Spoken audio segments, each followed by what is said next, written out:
Now, having looked at the dilutive impact of the convertible debt as well as convertible preferred shares, there's a third category called stock options, due to which you'll also find that there's a dilutive impact. Now, what are these stock options?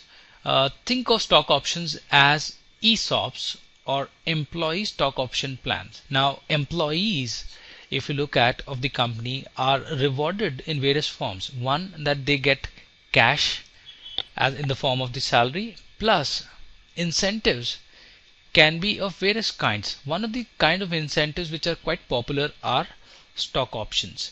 Now, what are these modalities of stock options? How do they behave, and why are they coming here when we are talking about dilutive EPS? So let's look at what stock options are all about. Here, before I actually explain you in detail about stock options, probably I'll introduce you to some of the terminologies associated with options. These are as follows. This a symbol called X, this is called as a strike price.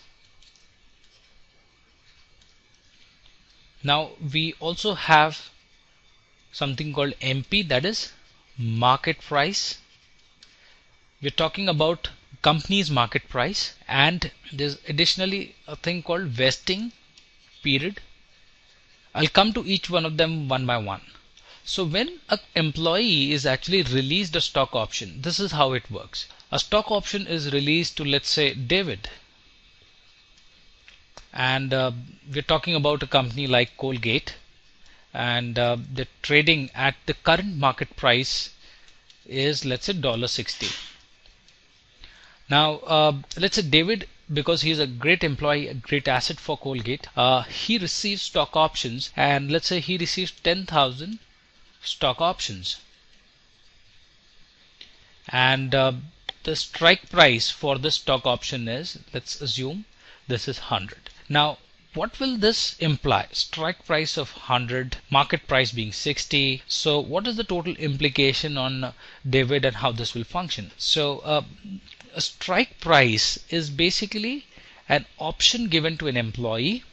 This is an option given to David that in some future point in time he can buy Colgate's share at $100. So this gives an option to David that he can buy Colgate's share at $100 at some future point in time. So this is known as a strike price. Strike price can be 50, strike price can be 60. Here we have assumed that this is 100. So let's assume that on the timeline when David was issued shares, the strike price was 100, and here the market price we have assumed was 60. Now let's say after 2 years time, after 2 years, the market price is now 200.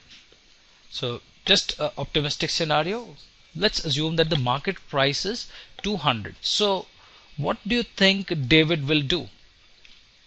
Don't you think that David is in a good or healthy position? Why? Because he owns 1000 stock options and he can buy each share at $100. So it's basically an option. So he can actually buy 1000 shares at $100 each. And what he will ultimately do is that since the market price is 200, he can sell off this share at $200. So this will be his outgo and this will be his inflow.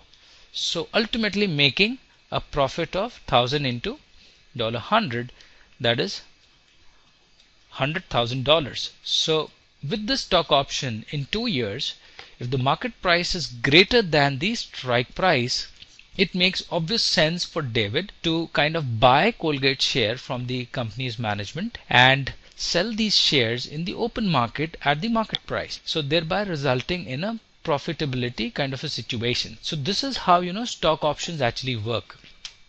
So what we noted in the case of David was that after 2 years, when the market price was 200 and the strike price was 100, David made a profit of $100,000 because he had owned 1000 options.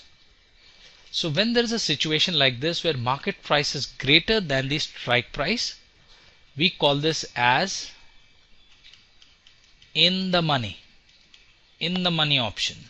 Okay, in the money, thereby resulting in a profitability situation. Now if there is a case where market price is less than strike price, say for example the market price was 60, it didn't improve in 2 years and it's still less than 100, which is the strike price. So what do you think David will actually do?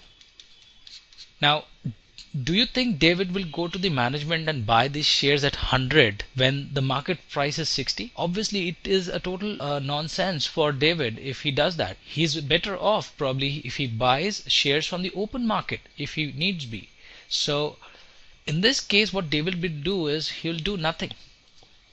He'll just keep his options like the way it was. So what is this situation called as in industry parlance is, we call this as out of the money. So they will not result in any profitability kind of a situation. So this is how options actually work. Let us now look at how options, when they are in the money, affect the dilution of the shares. So obviously when we have market price greater than the strike price, it makes obvious sense for David to convert this options into 1000 shares, and the moment he does that, there are additional shares which are issued in the open market and which ultimately results in dilution. However, when there is a situation like market price is less than strike price, out of money, David will do nothing and it doesn't result in any dilution. So no dilution happens in this case.